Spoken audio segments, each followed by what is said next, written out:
Tuwagusie wananchi wa Afrika ambao jana bwana walikuwa kule Ushirombo. Ushirombo ni kata, ndugu zangu of course walikuwepo mji mdogo kule Ushirombo, kata ya Bukombe ambayo ni manispaa pia of course ndani ya mkoa wa Geita. Sasa kwenye tukio hilo ambalo hapo jana lilikuwa limefanyika, ni issue nzima ya uzinduzi kwanza wiki ya wananchi, lakini pia ilikuwa ni uzinduzi wa uwanja huo wa Bukombe ambao utatumika katika msimu wa mashindano 2026-27 katika upande wa kikosi cha Geita Gold, na baadaye usiku tulishuhudia pia mechi ya kirafiki kati ya Geita Gold dhidi ya kikosi cha Pamba Jiji, mchezo ambao ulitamatika pia Geita Gold akipata ushindi wa goli 1-0. Nje ya yote hatujamjadili Yanga. Vipi bwana? Kwa pale tulipo shuhudia, ni aibu kuona Simba na Yanga wanaenda kuzindua tu viwanja vya wenzao afu wenyewe hawana. Maana huu mwaliko wangapi kwa Yanga? Yanga huu mwaliko wake wa pili. Wa kwanza ni miaka 2. Anakuwa mgeni rasmi kwenye viwanja vya watu. Hivyo wa kwanza ulikuwa nani? Sijui na Mtipa ya Stadium. Wakazindua, mvua ikanyesha, mechi haikuisha. Hivi ile ndio ikangalombo Jana wameenda kuzindua uwanja mwingine. Hawajacheza. Sio vyao. So kweli ni fedhea. Yani ukiona unatumika, wanaamini wewe ni mkubwa. Halafu unapoenda kuzindua viwanja ambavyo ni vya hadhi fulani tu ya wastani, inatakiwa ikufikirisha. Of course. Wana mipango kweli, lakini ni mipango ambayo ndugu yangu Alex alisemaga viwanja vyao vinaishia kwenye laptop tu, havitoki nje ya laptop. Kwa sababu zimeisha kuwepo hizo project miaka na miaka. Yusuf Manji alikuja nazo zikapotea. Baada ya kina Yusuf Manji wakaja viongozi wengine wakaja na hizo project zikapotea. Amekuja engineer Hersi kaja na hiyo project, na yenyewe mwanga ule wa moja kwa moja uonekana. Kwa sababu nakumbuka kumwaga kifusi pale, alimwaga Charles Boniface Mkwasa. Sahihi. Kimwaga kifusi, na hata sasa hivi engineer pia amwaga kifusi. Kwa hiyo ni vitu ambavyo tayari visha kufanyika hapo awali. Kwa hiyo watu wanaviona kama ni vitu vya kawaida. Kwa hiyo mimi kuwaona Young Africans wanaenda kuzindua hivi viwanja tena kwa kutrain, kwa kutrain, natamani sana kuona at least, jana nilikwambia, yani sawa kama mmeshinda kujenga hizo stadiums, pigeni tu hatua moja nyuma, rudi nitengenezeni kitu kama kile, alafu mtakuwa mnakifanyia upgrades ndogo. Mfano Mazembe wao ule uwanja wao wakati wanaununua ile timu, kumbuka ilikuwa ya kanisa. Wakati wanapewa pia hata ile eneo kununua ule uwanja waliukuta tayari upo, lakini ulikuwa ni uwanja fulani wa hadhi ya chini tu, ila Moise Katumbi akaanza kufanyia maboresho. Haubebi watu wengi, wanabeba takriban hauzidi watu 15 kwa kwenye range hapa watu 10,000 mpaka 15,000, lakini ndio unatumika michuano ya CAF. Wakienda pale Mazembe anajinadi anatumia uwanja wake wa nyumbani Lubumbashi pale. Kwa hiyo inawezekana hatujafika huko hizo ngazi za kwanza kufikiria kujenga stadiums na nini, lakini at least Simba na Yanga sasa na zenyewe zianze kuona kwamba haya masuala ya kualikwa tu kwenda kuzindua viwanja. Sababu Simba pia ishaye kualikwa. Simba linataka kuzindua uwanja wa Gwambina. Of course. Sahihi. Mwanza. Kwa hiyo tabia ya kualikana kufungua viwanja timu kubwa zijishtukie sasa. At least hivyo ambavyo wanaenda kuvizindua, wajenge basi kama hivyo. Mtu anakutamanisha lakini hushawishiki kujenga cha kwako.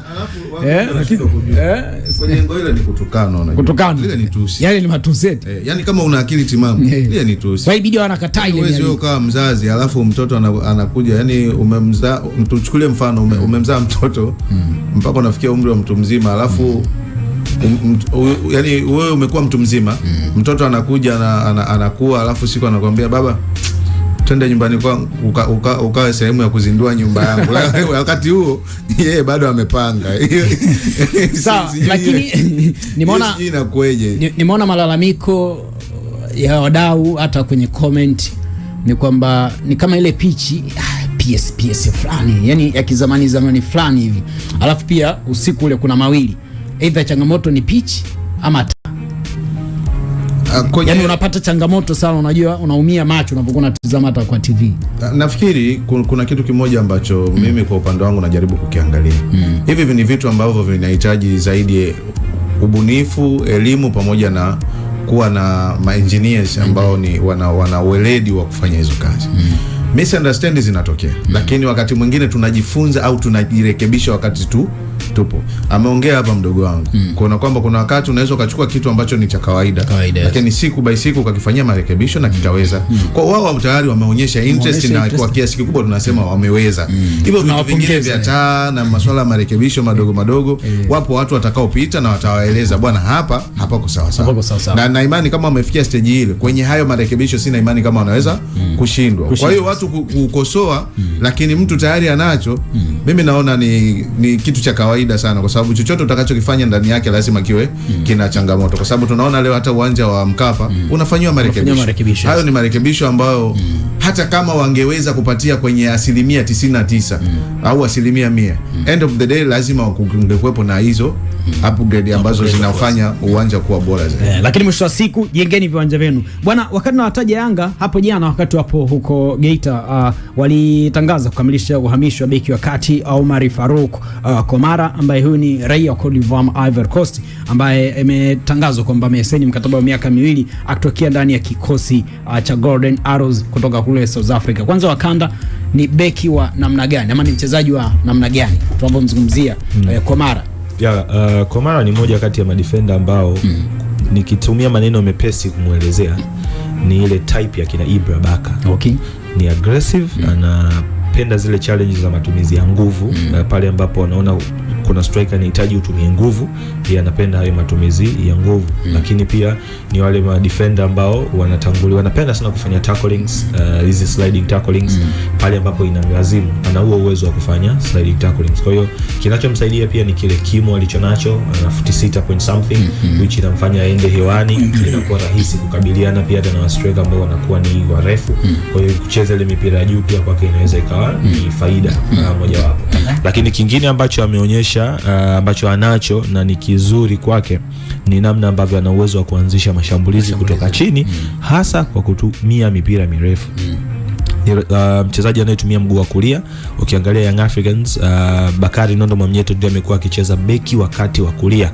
Ibra Baka amekuwa akitumika kama beki wakati wa kushoto, kwa sababu Ibra Baka ana uwezo wa kutumia miguu yote miwili, wa kushoto na wa kulia, afu yote anaweza akapiga effectively kwa perfection ile ile. Sasa Komara yeye anakuja unaweza kusema kwa hivi sasa mpo Dickson yuko nje, anakuja ku take over ile role ya mtu kama Bakari Nondo Mwamnyeto kwenye kuanzisha mashambulizi. Bakari alikuwa na huo uwezo wa kupiga mipira mirefu almost mita 30 mita 40, pinpoint passes zikawa zinafika kwenye maeneo ambayo yanahitajika, na hii imekuwa ikirahisisha pale ambapo mnakuwa mmeshambuliwa kwenye zile turnovers kwa haraka, nataka kulifikia lango la mpinzani, mnakuwa mnapiga hiyo mipira mirefu kutoka kwenye eneo la chini. Kwa hiyo amepata defender mwingine ambaye ana uwezo wa kutimiza hayo majukumu.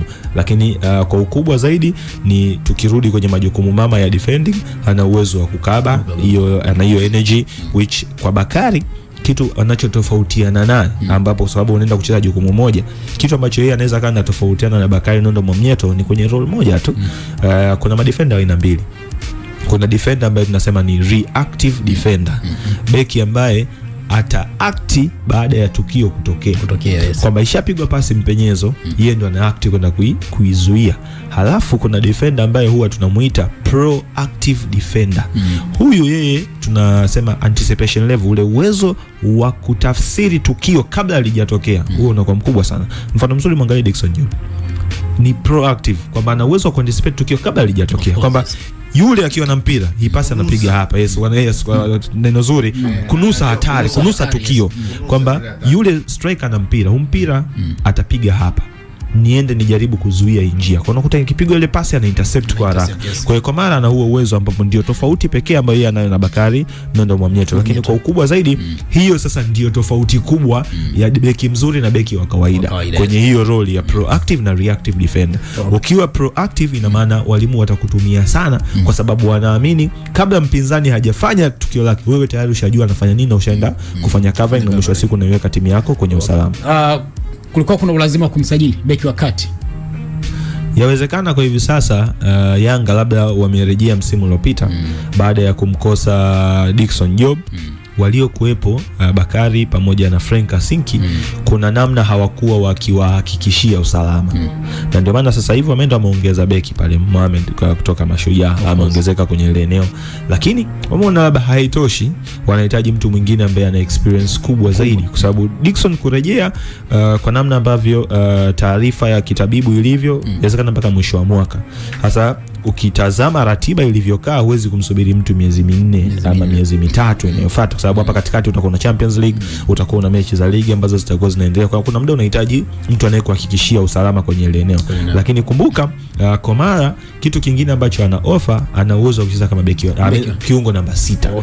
Kwa hiyo pale ambapo kutakuwa Dickson Job amerudi na kutakuwa kuna utitiri wa mabeki wakati, bado mnakuwa mna uhakika kwamba sawa, Dickson Job amerejea, Ngoma pamoja na Komara mnaweza mkawa mna interchange kwenye hilo. Lakini kumbuka Dickson ana majeraha ambayo hayamgarantii kurudi na kucheza kwenye perfection moja kwa moja. Inawezekana karejea ikamlazimu mpaka Januari, kwa hiyo unakuwa tayari na mtu ambaye ana uhakika kwenye ile eneo. Idadi ya